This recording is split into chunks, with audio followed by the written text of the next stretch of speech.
Welcome everyone. Today we have a very exciting, very broken Necromancer build that just cleared Pit 102. So looking behind me, let me show you guys the achievement and also the completion of the pit. Yes, I have just completed Pit over tier 100 and this was Pit tier 102. And let me show you guys the power of this build and also how this works. So as we're loading to the screen, what you're going to see is my Necromancer is going to focus on Blood Mist for survivability. And we're grouping enemies together with a massive damage coming from the Holy Bolt.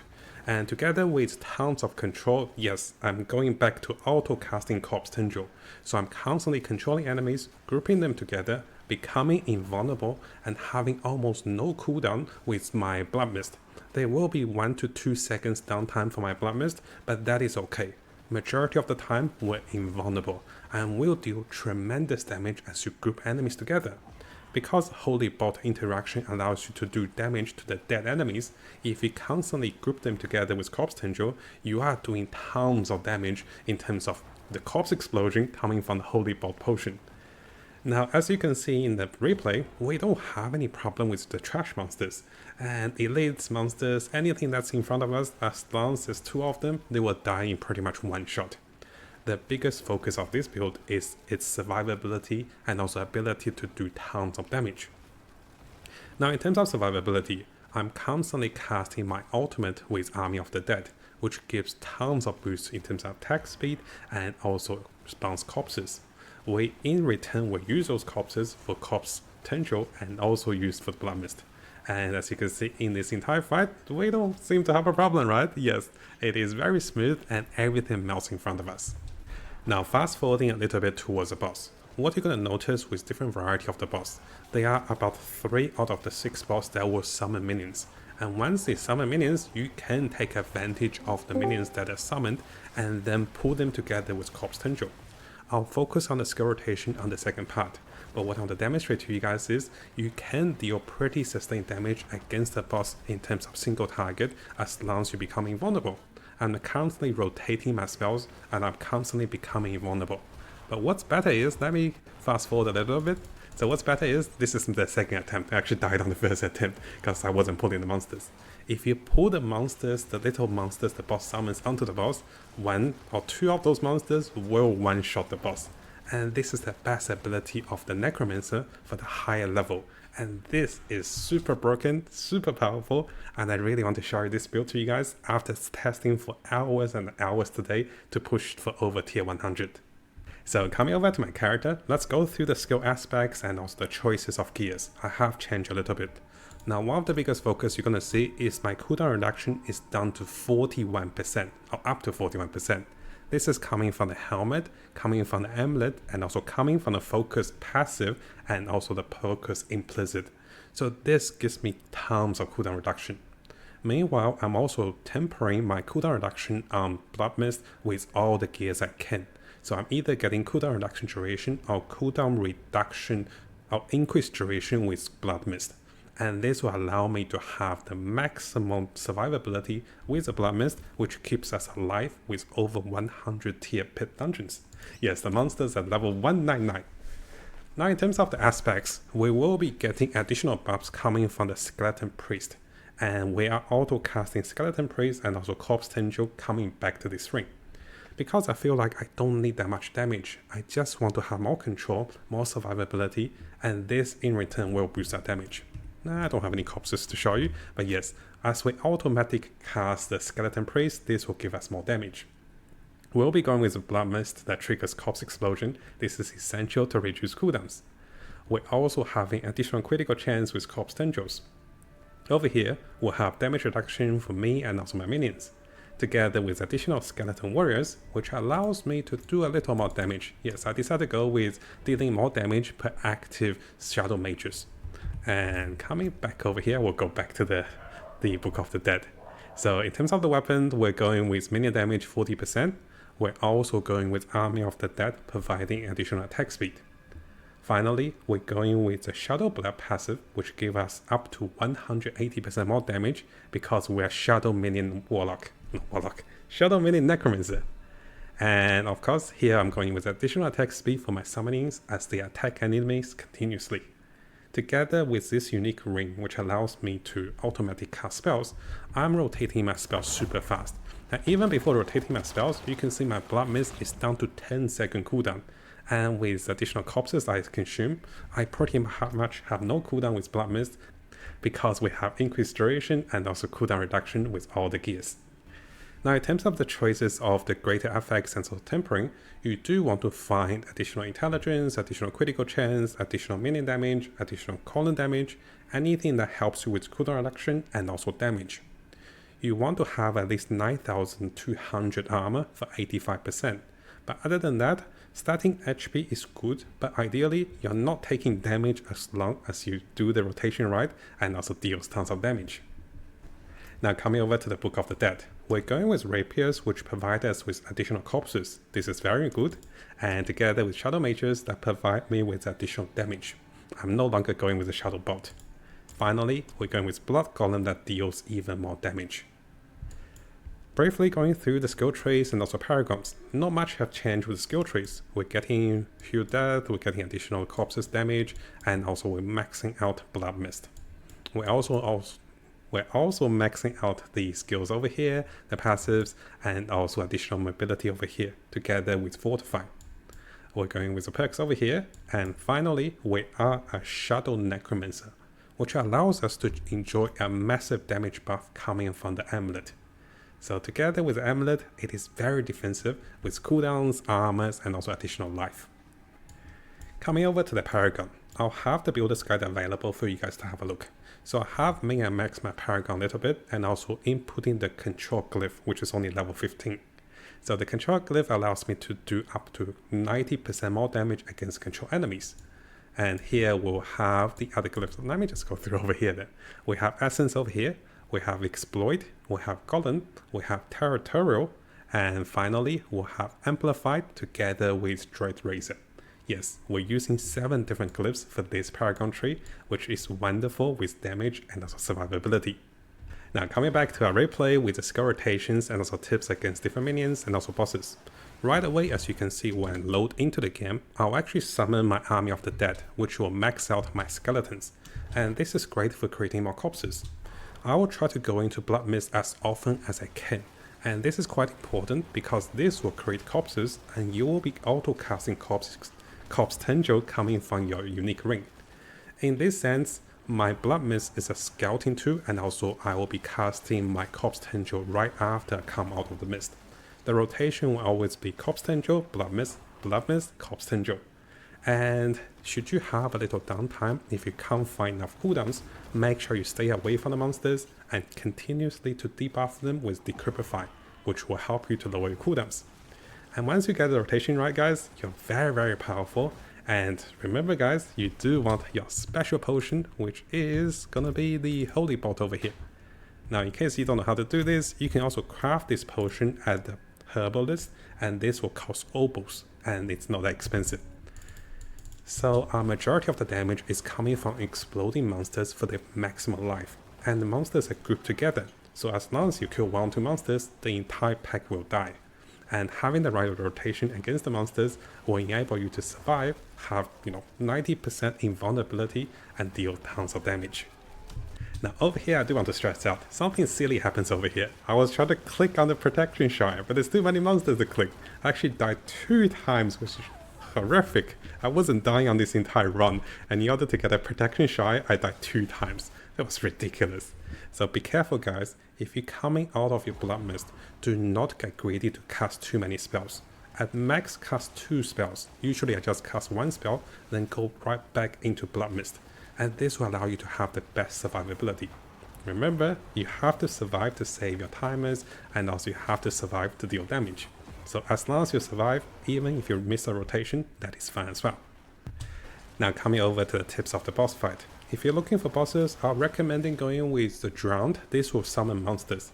And also I believe there is a Stormcaller that will summon monsters. There will be 3 different bosses that will summon monsters. I think the Slather Snake also summon monsters. If they summon monsters, notice there's one in the corner. This is not good. You want to have the monsters pulled towards the boss, and this will help you one-shot the boss. During this fight, I couldn't get the pull correctly. But if you have a look at on the second fight, But I did get the pull of the monsters onto the boss, and this is how you deal tremendous damage. Together with high critical chance coming from Corpse Tendril, because you're constantly casting this one and also auto casting this one, you will be one-shotting or two-shotting the boss no matter how high level they are. So yes guys, this is the build, and I do think it's the most broken build for the Necromancer, with survivability, utility, damage, and also ability to push for higher dungeons. Because if you look at my character, what do I need? I have enough cooldowns, I have enough damage with the potion, I have enough control, and I can kill monsters. And this allows me to push for even higher dungeon, maybe even to tier 200 with the pit. I'll keep you guys updated on this particular guide. So what I do now is I'll provide you guys with this entire replay of tier 102 with the pit, together with the gears I was using, my stats, and also my skills, and also the choices of the Paragon glyphs.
not use that.